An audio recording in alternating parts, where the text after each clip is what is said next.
right, we are back here with Ben Golliver in studio, Washington Post, NBA writer, author. I just got my book signed, Bubble Ball, the author of Bubble Ball. He went to the bubble. He was locked in a room. We were actually briefly talking about his experiences, not just in the bubble, but the Tokyo Olympics as well. Abroad. Ben, thanks for joining us, man. How you doing? It was my pleasure. You know, you said the Washington Post, but come on, more importantly, Beaverton High School. Yeah, we talked about this at the beginning of the show. We went through the list of illustrious. There's three of us. It's you, me, and Rust. Rust was 96? 94. Yeah. Thank you for trying, though. Well, tough break, Dusty. Let the Beavers in the studio, man. I know. It's like a Metro League. I'm just getting ganged up on over here as the Glencoe guy. Yeah. But you are here, and you're back in town for Damian Lillard's return.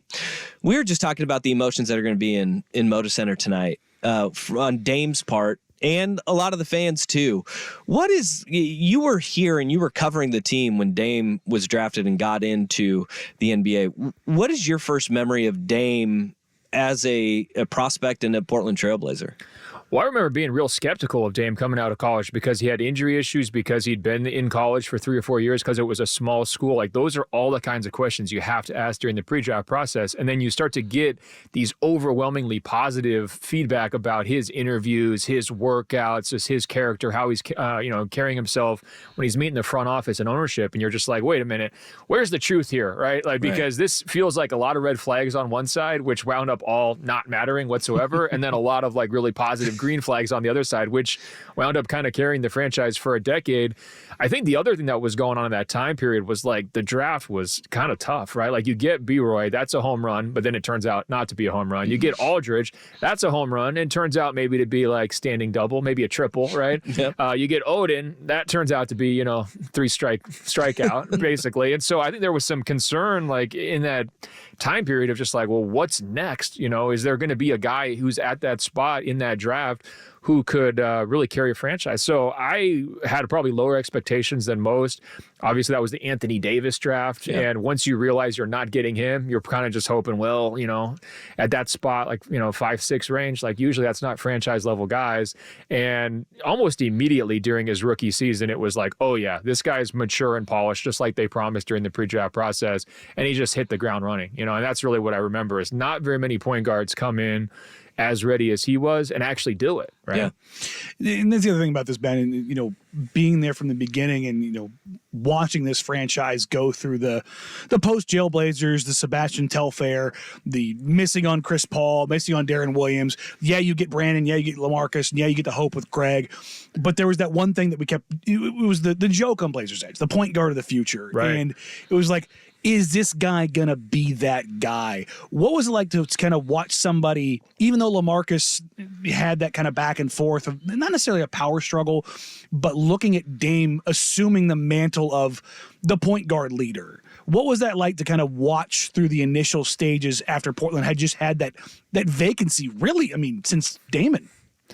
No, that's a great point. That was a whole nother layer to that uncertainty was like Jared Bayless didn't work out, right? Yeah. Raymond Felton, still a legend. I still hear about the cupcake jokes here 10, 15 years after that time period, right? So not only did the Blazers kind of have this center curse, which has kind of been hanging, right? Mm-hmm. But it did feel kind of like the point guard was just never going to get solved, right? Like, forget about the point guard of the future. Can they just get a competent point guard? Is it even going to be possible?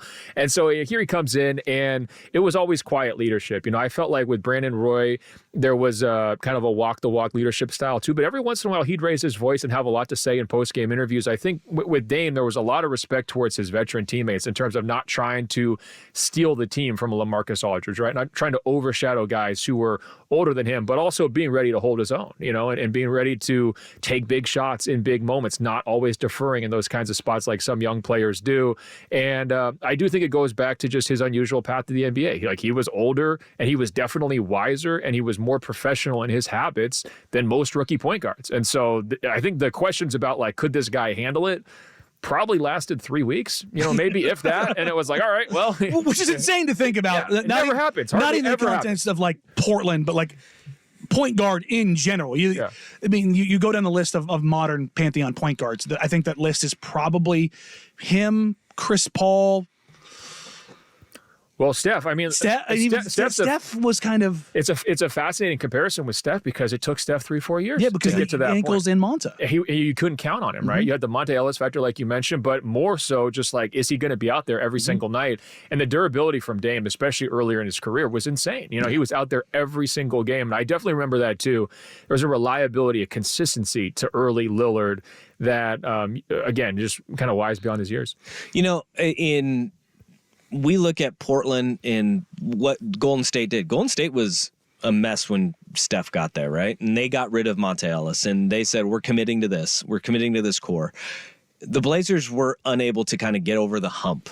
How do you remember? Because how will you remember this Blazers era when Dame was here as the franchise? Because they tried, but they never truly did right by him to build the winning and contender around him. Well, it was interesting because Paul Allen, during his time as an owner, there was multiple periods where he would do anything, pay any bill, take any step he possibly could, take risks on players from a character standpoint to try to put a team that could win a championship on the court.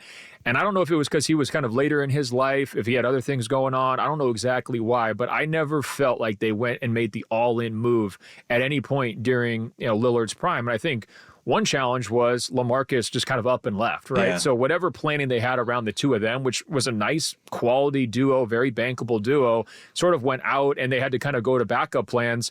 And it never felt like those backup plans had the goal of being like a Warriors team where you're trying to win the championship and doing whatever you possibly can. I mean, the luxury tag bills that the Warriors have paid here the last 5 years are crazy, right? Nuts. And very few owners are willing to do that. Paul Allen would have been one of those owners, and it just felt like, maybe his commitment just waned a little bit there towards the end. Maybe we'll never know. It could also have just been a management vision thing, right? The idea of like, if you have a small market organization, they're consistent winners, they're always in the mix. That's a win in and of itself. You're seeing the same thing right now in Indiana. That's what they're trying to build, right? They're thinking, we've got Halliburton and Siakam. Those guys aren't going to win championship. Come on, nobody really believes that, right? But they can make the playoffs for the next 8 years in a row, and their fans are going to have a team to be proud of. I think that's sort of what their goal was. And it's a shame because, Lillard is now on a team that's willing to fire their coach after 40 games, to chase that championship. With the second best offense in NBA history. To go all out for that title. And, I think his best years are behind him, in my opinion. And, I don't think that's unfair to say. No. Yeah. And not by a ton. It's not like he's dramatically fallen off. But, you go back 3-4 years, he's probably a better player than he is now, more efficient shooter, certainly.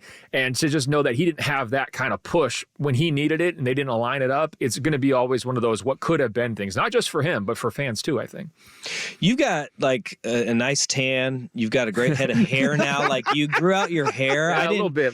You used to have like the shaved head. It was like the Ben Golliver special. Yeah. LA's changed you, man. I hope not.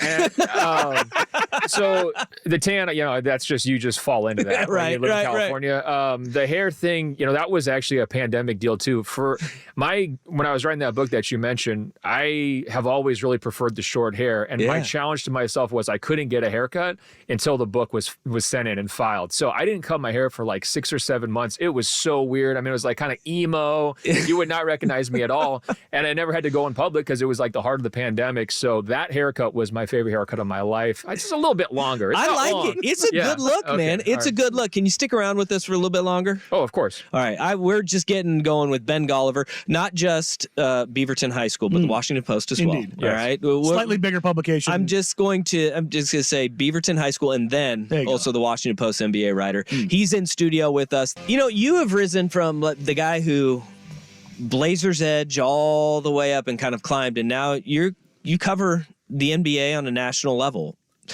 Do you find yourself having to defend Portland and the Trailblazers? What is the perception when you go around the country of the Portland Trailblazers? Well, I think you have to kind of introduce them to people, first of all. I think especially after this trade, everybody's just kind of fallen off the map, Right. And I think they look at this roster and they say, well, DeAndre Ayton was supposed to be maybe battling for an all-star spot. Well, that didn't happen. He didn't get the numbers that we expected with him being sort of the number one guy, at least the number one salary guy. People look at Scoot and they're saying, what's going on with Scoot? Why isn't he playing more? Why isn't he starting? Why isn't he getting the ball? Why isn't he putting up big numbers like a Victor Wembanyama or a Brandon Miller? So I think the perception right now is, they're just off, stage left.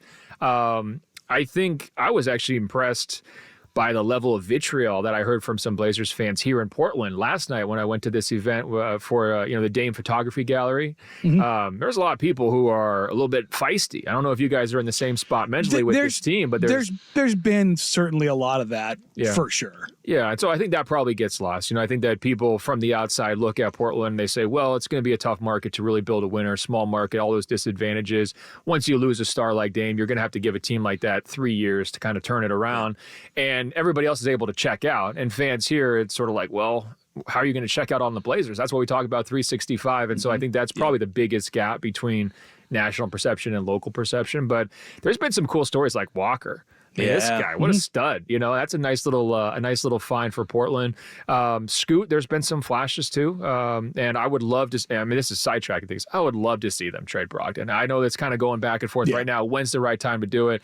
You got to get Scoot back on the ball. You got to get Scoot back in a confident headspace where he feels like this is going to be his team, not where he's kind of stuck in between. And so that would be the move I would make if I was Portland. And I think if they do trade Brogdon at the deadline, you're going to see more national discussion about, okay, they're entering the next phase, because right now it's kind of this purgatory. People don't know what to make of the Blazers. Right.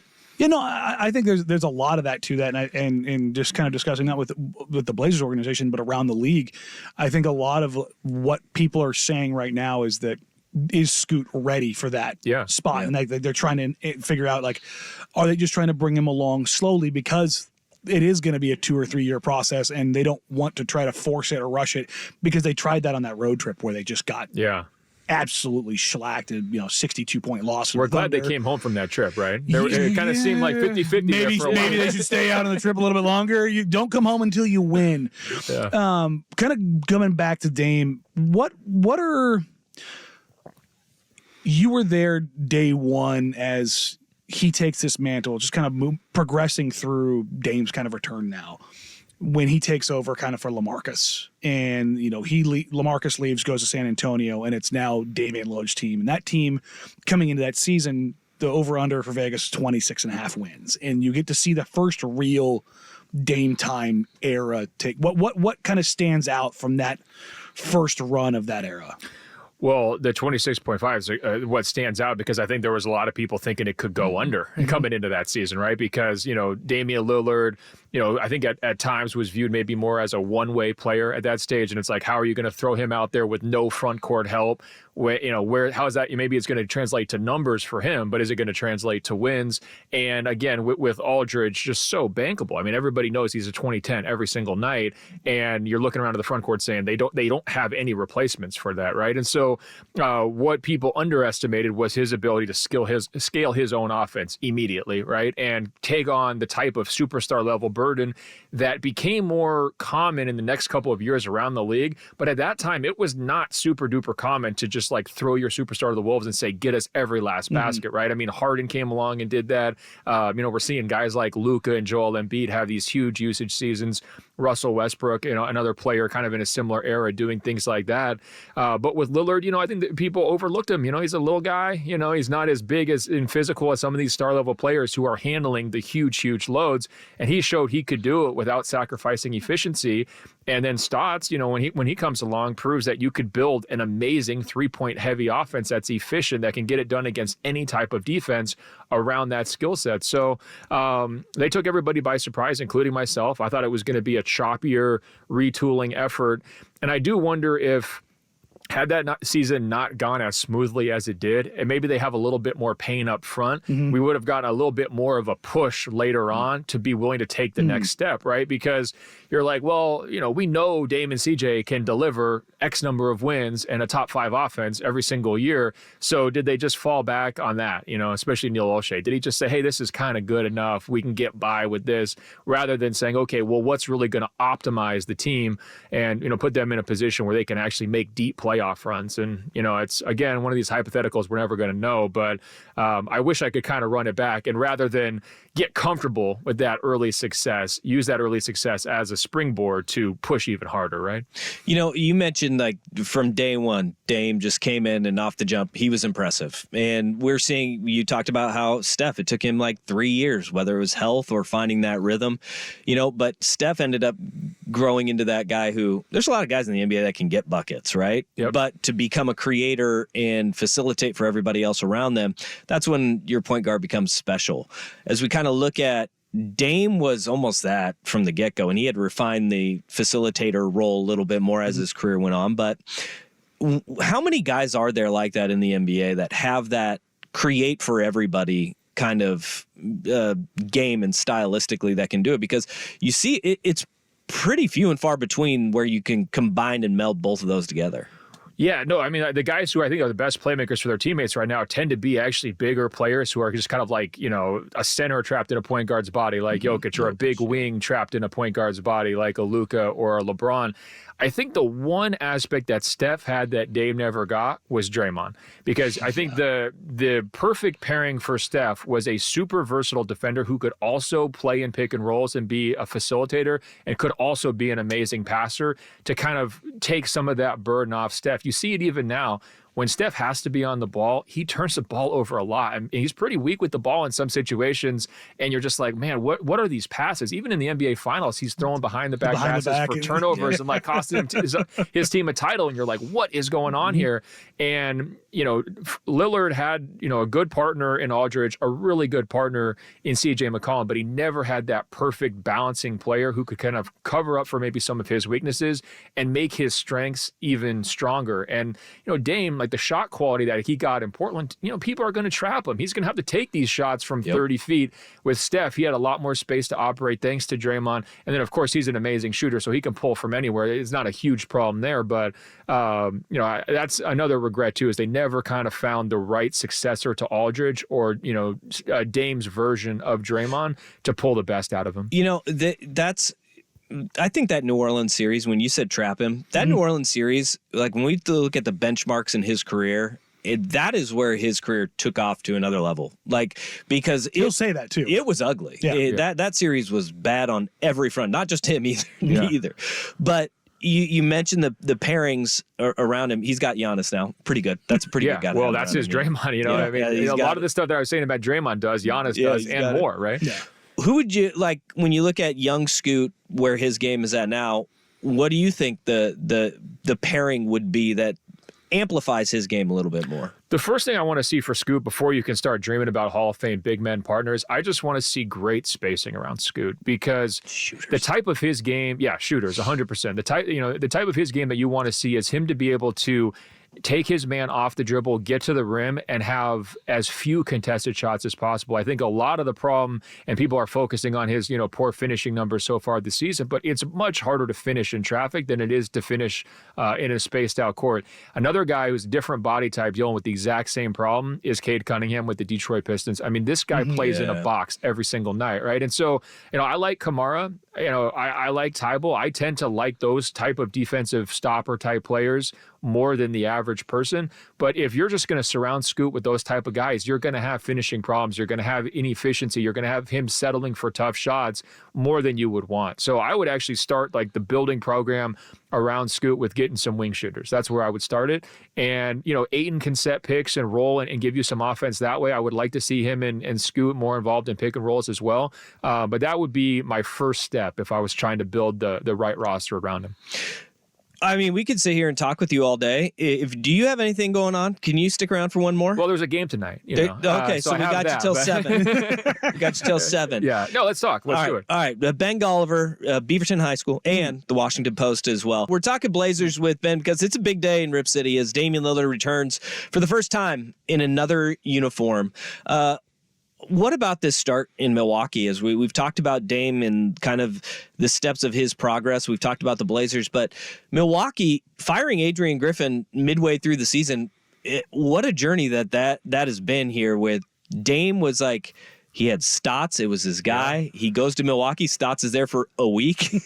And now he's just like, screw it. I'm out. He has all the stability in the roster around him, but no coach. Now the coach instability. What have you made of this first half plus of the Bucks season? So I got to see the Bucks at the in-season tournament semifinal game they played against Indiana, and my jaw was kind of basically on the floor. You guys coach youth sports? Do either one of you? Yeah, I do. So you can relate to this. So during that game, they're going against the Pacers. Pacers, amazing offense, right? So Adrian Griffin decides he wants to put out a 2-3 zone. I've never seen this before in my life, from a professional NBA coach. He holds up 2 fingers on one hand and 3 fingers on the other. That's how he signals for his 2-3 zone. He's like he's coaching third graders. I'm looking around saying, what is this guy doing? Is this really happening in front of my eyes?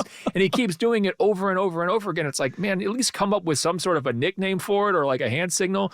So that's what we were working with in Milwaukee. I think that when you start to hear the conversations about the players and Adrian Griffin and maybe he lost the locker room, I think some of it came down to just, base level strategy stuff, especially on defense, where they're going from Mike Budenholzer, who is like the most rigid, formulaic, here's exactly how we're going to play. Here's the shots that we allow. Here's we're playing the shots drop that we no don't. matter what. No matter what. And you can't shoot corner threes against them, but you could take as many above the break threes as you want all day long. Those are the shots that they give up. And, Griffin comes in with this different defensive philosophy where he wants everybody running all over the court. The old guys are like, we're not going to run. Why are we doing that? And then he's holding up 2 and 3 fingers and like, oh yeah, we're going to a 2-3. So it's like, come on, man. Like, what's the base level of that we're looking for? So that was an interesting first impression for me with them. And then that very night, there's reports, locker room's pissed off. Bobby Portis is going at coach. And it's like, well, yeah, I probably would have too after that performance because they got killed by Indiana and they looked like they were in a pretty tough spot. So wasn't totally surprised that he got fired, but usually coaches are better at self-preservation than he was. Like usually they make the adjustments that are going to keep the players happy enough to keep the heat off, especially when they're winning. And the fact that he couldn't do that just tells you it was a bad hire from the start. Yeah. Now with Doc, lots of questions there too. It was interesting to see how hard they played against the Nuggets the other night. I don't know if you guys saw that game. They came out and they were up early, playing super hard. But the most fascinating part about Milwaukee for me is how that game closed because Denver destroyed them on both sides of the basketball. I mean, they're getting wide open dunks. Jamal Murray's taking Damian Lillard, walking him straight into the paint and taking a jumper over the top of him on a very key possession. On the other end, Denver's getting big stops, and Milwaukee's clutch offense, thanks to Dame, has been much better this year. But when they really needed to execute in the crucial minutes of that game, they weren't doing it. So they still have to figure some things out if they want to get back onto this championship level. But I think that's why the pressure is now on Doc to do that, to kind of make those types of adjustments. Sometimes in the past, he's been okay at that. Sometimes that's been a shortcoming for him. So that's an open question. And I think also for Damian to go from being the man in Portland, where he basically gets the blame the least of anybody in the organization, to going to Milwaukee, where all the blame was on Adrian Griffin. Well, we don't have Adrian Griffin to blame anymore. He's out. Like Doc, he can take some of it, but there's going to be more scrutiny on Lillard, the player,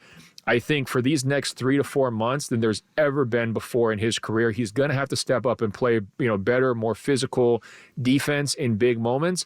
And then he's going to have to get back to shooting the ball like we all know he can, right? It's just been a little bit of a down year for him. He picked it up a little bit recently, but they need the I can go for 40 any night Lillard to come in more often, I think.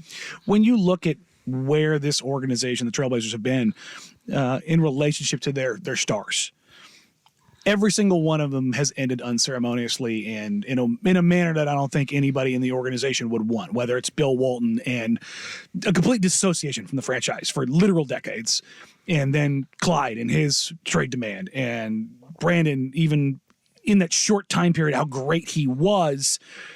There was real animosity between him and Paul Allen because of the handshake agreement that was violated when he medically unretired and went to the Timberwolves. And then LaMarcus leaves, and then Dame's trade request.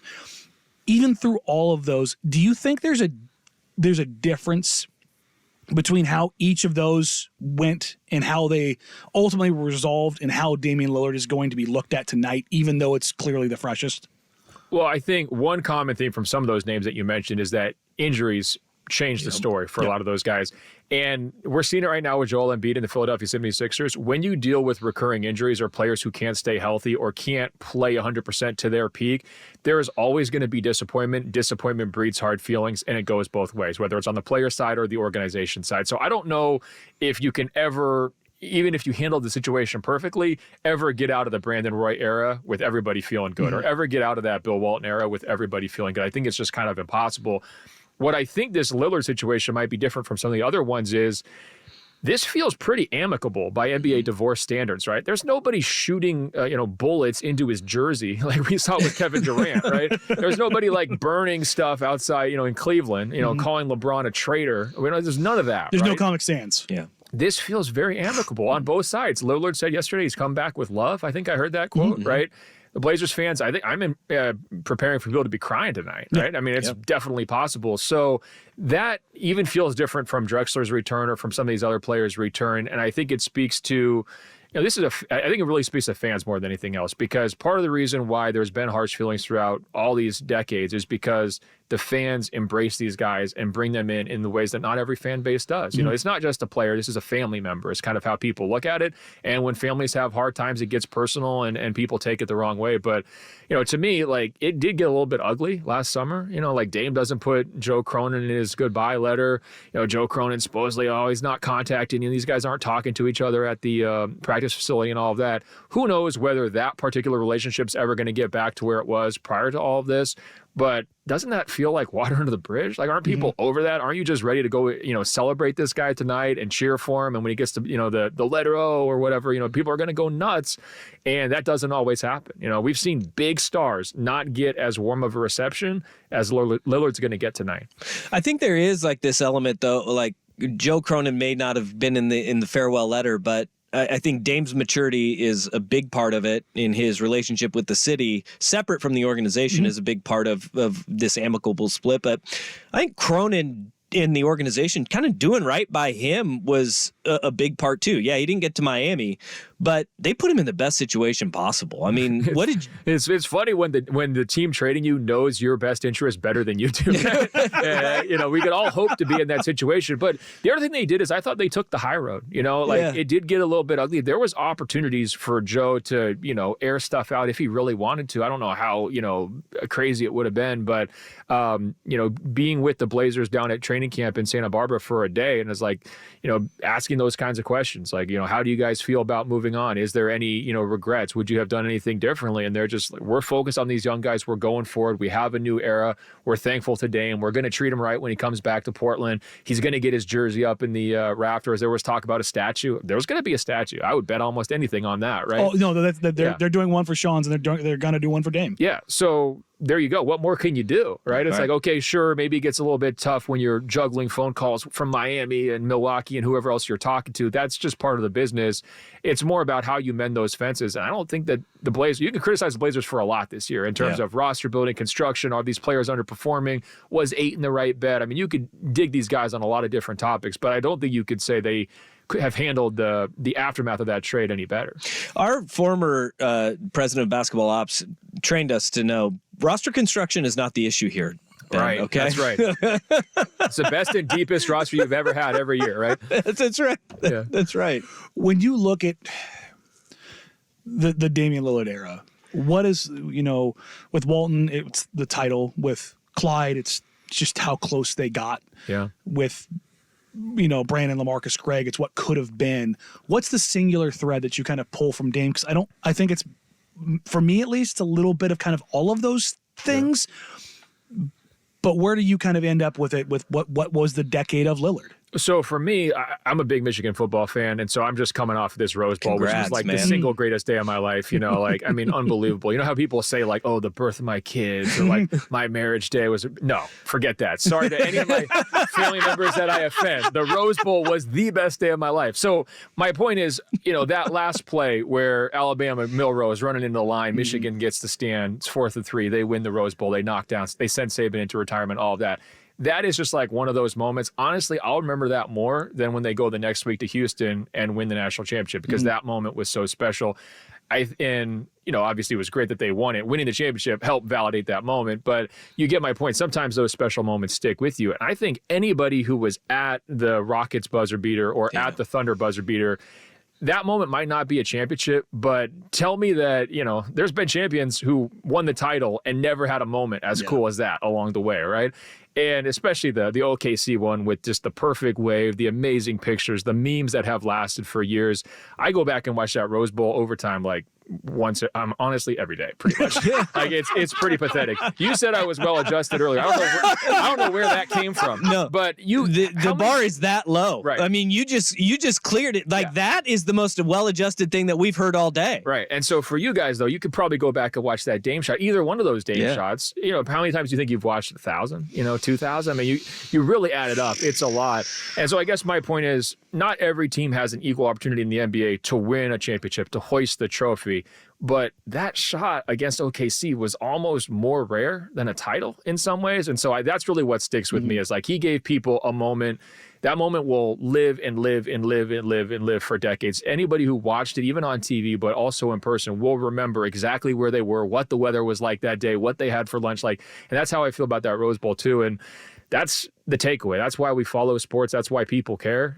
That's why people live through rebuilds. It's because you're waiting for that payoff. And that was just about the sweetest payoff ever for a Blazers fan. Other than that 77 championship parade, which I still hear from the old guys about. I mean, that, it's arguably number 2 on the list, right? Red beans and rice and sending that mother bleeper home. All right, that's what he told Chris Haynes. Yeah. I forgot about that. Oh, yeah. That was a nice little build up to that one. Man. Well, hey, we appreciate you sticking around with us for so long. Welcome back. Welcome home. It's not too much rain that we have going on. No, it's perfect, though. That's the other thing with the Rose Bowl. It's like beautiful blue skies. The sky's parted for that game. Tonight, for Lillard's return, had to be gloomy, a little bit of rain, making sure you don't screw your shoes up on the way to the arena. Like, that is the right feel for this night tonight, isn't it? Perfectly really dodging puddles. Wait, does this mean are you a Chargers fan now? No, I don't think there are Chargers fans. So maybe there will be now. I've never met one in the wild. Have you?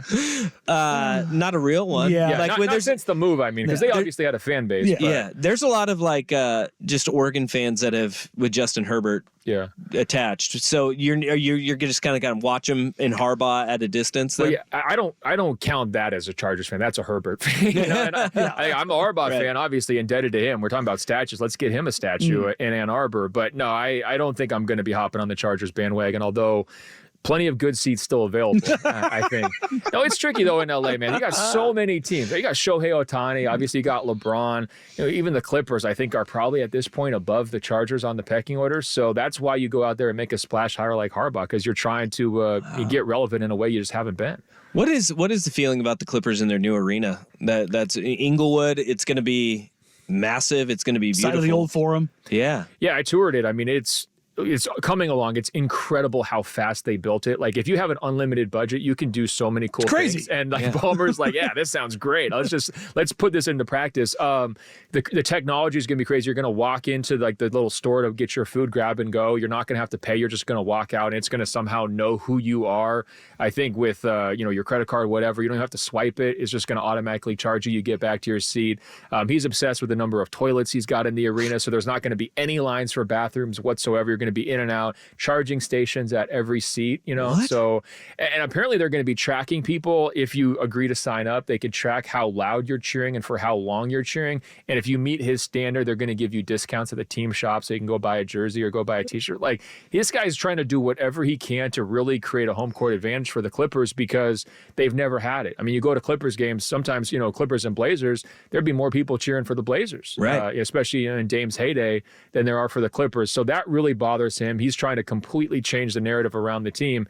It's a big bet, man. It's a $2 billion plus bet that he's going to be able to kind of craft this fan base in the image that he wants, and we'll see if he can do it. But I think, to the point of no Chargers fans being down there, just sharing staples. That's where the Lakers play. Right. It's not. It's where the Lakers play, and then on off nights the Clippers are there too. It'd be like a G League team sharing an arena. Totally. And they play at 12:30 all the time, on weekends. So James Harden's first home game for the Clippers, they're so excited. We got James Harden, all these SoCal players on the same team, and his first game was 12:30 against the Memphis Grizzlies with no Ja.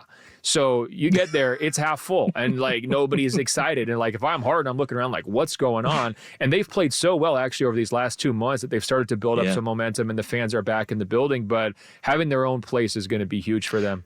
What team are you buying in the NBA that maybe is on the periphery right now? Because I think the Clippers are one of those teams that they're built to be they're going to be really if they're healthy, they're there. They absolutely are. What teams are you buying right now? Well, if I'm looking at it like a stock market, I'm buying OKC because I think they're blue chip. I love all of their main players, Shea, Jalen Williams, but especially Chet. I think those guys are incredible. Here's a take for you. 2029, I think Chet has a chance to be the best American player, period. Full stop. Ooh. And you look at the young Getting in guys front of the right Cooper now. Flag run, huh? I'm counting on Cooper not quite being at his peak at that point, but I also think that people just massively sleep on how good Chet is and how much he's improved already. In an off year. Yeah, well, he had a whole year off with the foot injury. When's the last time you saw somebody come back this well from a foot injury? What can you do on a foot injury, you know? So he clearly worked on his shot, but just his shot blocking ability, timing is incredible. He's perfect fit for the modern NBA, so competitive. And so I think that, if you're looking at this as like a 5-year question, which team has the best chance to compete for titles consistently? I feel like OKC is almost where the Celtics were like 3-4 years ago, where like you just know they're going to be a problem every single year. Incredible culture. They've got all these draft picks to keep stock in the rotation. And they've got guys who buy into their local culture, who don't want to leave. Shea had an opportunity to be, messy about it and try to ask out and all that. And he doubled down and tripled down on the Thunder. So that is the team that I've been most excited about this year. And, we'll see how far they can go. Western Conference Finals doesn't seem unrealistic. I don't know if they can make the finals, but coming into the season, I never would have even thought they could win a series, You brought up Chet, so I've got to ask you, which side of the fence are you on, Chet or Wemby this year? Oh, Wemby. Oh, for Rookie of the Year? Rookie of the Year. Oh, for long term, I'm on Wemby's side. Yeah. I think for right now, my midseason award vote went to Chet because he had played about 25% more minutes, and all of his minutes are like impacting playoff standings, right? Whereas Wemby, I mean, at a point like not that long ago, they had the worst point differential as a team of any team since the Bobcats team that tanked for Anthony Davis. That's a long run of bad teams, right? And so the Spurs were just getting destroyed night after night. Now they've pulled themselves together a little bit, but Wemby's been on this minutes limit. What's interesting is the head-to-head matchup recently between Chet and Wemby. Wemby took it super personally. Like, he's talking trash down 30, because he's trying to let Chet know, I'm winning this matchup even if your team's winning the game. And I think he understands to be able to win Rookie of the Year, he's got to have better numbers, and he's really got to make a strong push to close. And I think there's a really good chance he does it. But as of today, I would vote for Chet. Dude, we appreciate the time. Thank you so much, man. Oh, it's my pleasure, guys. Anytime. Great to see you guys. Congratulations on the show and everything. I've heard it's been successful. Numbers are looking pretty good, right? Yeah.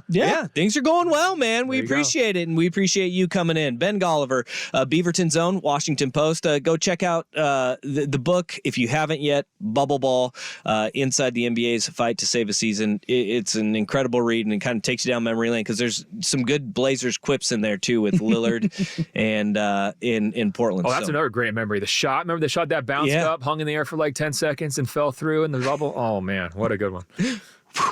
Ben, thanks, man. And enjoy tonight at Moda Center. It's going to be a special night. I can't wait. Wouldn't miss it.